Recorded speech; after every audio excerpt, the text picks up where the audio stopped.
एक हकीम साहब जो बहुत ही नेक दिल और दीनदार थे। उनका दवाखाना एक पुरानी इमारत में था।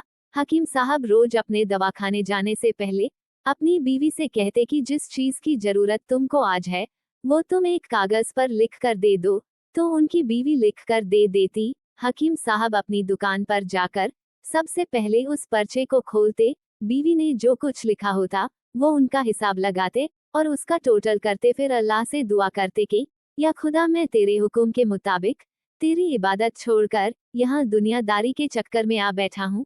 जैसे ही तू मेरी आज की जरूरत को पूरी कर देगा मैं उसी वक्त यहाँ से उठ जाऊंगा। और फिर यही होता, कभी तो दोपहर के 2 बजे या कभी शाम के 5 बजे हकीम साहब अपने मरीजों से फारिग होकर अपने घर चले जाते। एक दिन हकीम साहब ने अपनी दुकान खोली और रकम का हिसाब लगाने के लिए पर्ची खोली तो वो पर्ची को देखते ही रह गए।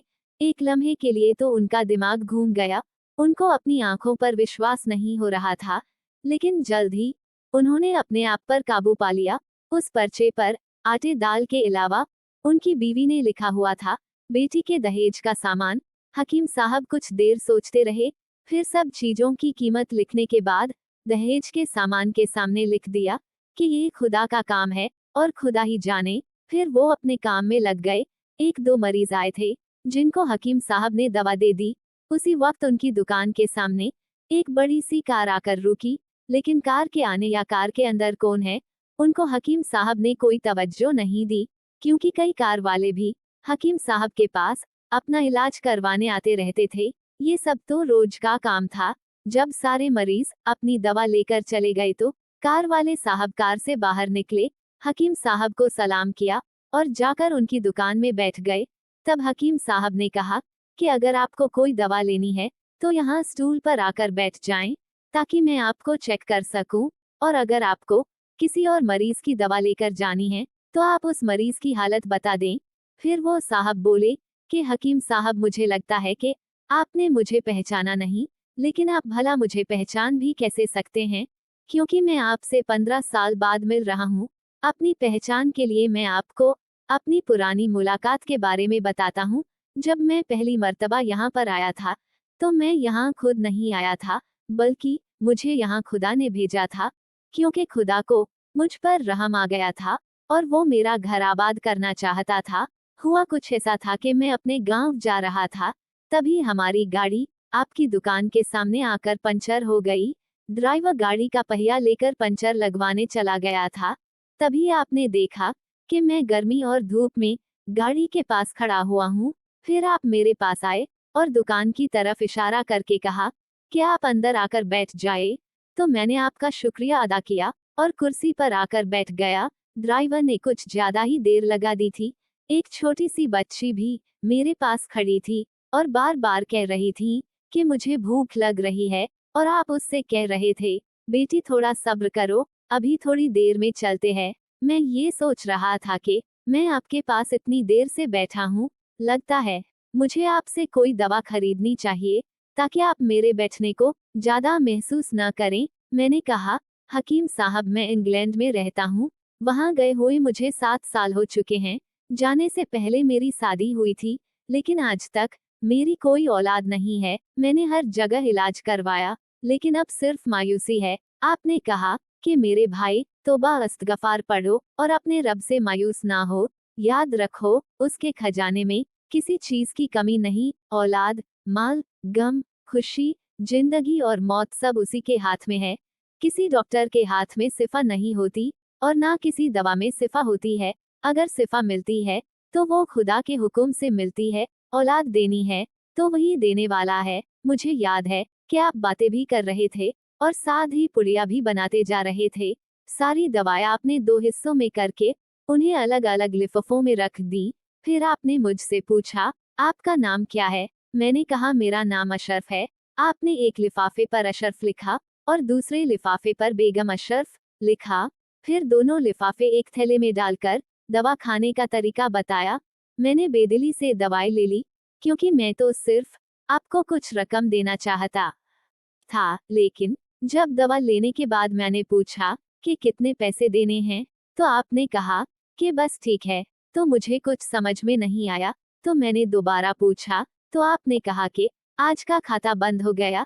तब मैंने कहा कि मुझे आपकी बात समझ में नहीं आई। वहीं पर एक शख्स और मौजूद था, तो उसने मुझे बताया कि खाता बंद होने का मतलब है कि हकीम साहब ने आज के घरेलू खर्चे के लिए जितनी रकम खुदा से मांगी थी, वो खुदा ने उन्हें दे दी है, ज्यादा रकम वो नहीं ले सकते। मैं बहुत हैरान हुआ और दिल ही दिल में शर्मिंदा हुआ कि मेरे कितने घटिया ख्यालात थे और ये सादा सा हकीम कितना अजीब इंसान है। फिर मैंने अपने घर जाकर अपनी बेगम को ये दवाएं दिखाई और उसे सारी बात समझाई, तो वो कहने लगी कि वो कोई इंसान नहीं, बल्कि हमारे लिए तो वो एक फरिश्ता है। मुझे यकीन है कि उनकी दी हुई दवा हमारे लिए फायदेमंद साबित होगी। हकीम साहब, आज मैं 3 बच्चों का बाप हूँ। खुदा ने आपको हमारी मदद का वसीला बनाया। हम हमेशा आपके लिए दुआ करते हैं। जब भी मैं अपने गांव छुट्टी पर आया, तो हर बार मैं आपकी दुकान पर आया, लेकिन मुझे हमेशा आपकी दुकान बंद ही मिली। मैं कल दोपहर को भी आया था, लेकिन आपकी दुकान कल भी बंद थी। वहीं एक आदमी खड़ा था। उसने कहा कि अगर आपको हकीम साहब से मिलना है तो आप सुबह 9 बजे आ जाए, वरना उनसे मिलना मुश्किल है। इसलिए मैं आज आपसे मिलने सुबह सुबह आया हूँ। जब 15 साल पहले मैंने आपकी दुकान में आपकी छोटी बेटी देखी थी, तो मैंने बताया था कि उसे देखकर मुझे मेरी भांजी याद आ रही है। मेरी भांजी की शादी इस महीने में ही होनी थी। उसकी शादी का सारा खर्च मैंने अपने जिम्मे लिया था। मैंने उसे पैसे भिजवाए थे कि वो अपनी मर्जी की चीजें खरीद ले। उसे बुखार था, लेकिन उसने किसी को नहीं बताया। वो बुखार की दवाइयां खाती रही और घूमती रही। फिर एक दिन वो बाजार में बेहोश होकर गिर गई। अस्पताल ले जाने के बाद पता चला कि उसे बहुत तेज बुखार है और वो बेहोशी की हालत में ही दुनिया से चली गई। उसके इंतकाल के बाद न जाने क्यों मुझे और मेरी बीवी को आपकी बेटी का ख्याल आया। हमने ये फैसला किया कि हम दहेज का सारा सामान आपकी बेटी के लिए पहुंचा देंगे, और अगर शादी जल्द हो गई तो सारा इंतजाम खुद ही करेंगे, और अगर अभी कुछ वक्त हुआ तो नकद रकम पहुंचा देंगे। मेरी आपसे ये गुजारिश है कि आप इन सब के लिए मुझे मना नहीं करेंगे। ये सुनकर हकीम साहब हैरान और परेशान थे और फिर बोले, अशरफ साहब, आप जो कुछ कह रहे हैं मुझे तो यकीन नहीं हो रहा। मैंने आज सुबह बीवी के हाथ से लिखी हुई पर्ची देखी तो घर के खाने पीने के सामान के साथ बेटी के दहेज का सामान लाने को लिखा हुआ था, और आप खुद देख ले कि पर्ची पर क्या लिखा हुआ है।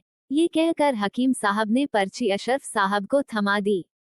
अशरफ साहब ने जब पर्ची देखी तो वो देखकर हैरान हो गए। उस पर लिखा था कि ये खुदा का काम है, खुदा ही जाने। हकीम साहब ने कहा, अशरफ साहब, यकीन मानिए, जो भी मेरी बीवी ने पर्ची में लिखा हो, आज तक ऐसा नहीं हुआ कि उन सब चीजों को लाने का बंदोबस्त नहीं हुआ हो। आपकी भांजी की वफात का मुझे बहुत अफसोस है, लेकिन मैं उस पाक रब की कुदरत पर हैरान हूँ कि जो हमें कैसे कैसे करिश्मे दिखाता है। इस तरह हकीम साहब की बेटी के दहेज के सामान का इंतजाम होता है और बड़े धूमधाम से उनकी बेटी की शादी हो जाती है। दोस्तों, ये कहानी तो यहीं पर खत्म हो जाती है, मगर इसमें हमारे लिए सबक ये है कि अल्लाह ही पर भरोसा करना चाहिए और अल्लाह से कभी ना उम्मीद नहीं होना चाहिए, क्योंकि अल्लाह फरमाता है कि मायूसी गुनाह है। तुम मुझ पर यकीन करके तो देखी। मेरे प्यारे दोस्तों, आपको कहानी कैसी लगी हमें कमेंट करके जरूर बताइए। आपको कहानी अच्छी लगे तो लाइक कीजिए, शेयर कीजिए और चैनल को सब्सक्राइब करना ना भूले। कहानी सुनने के लिए धन्यवाद।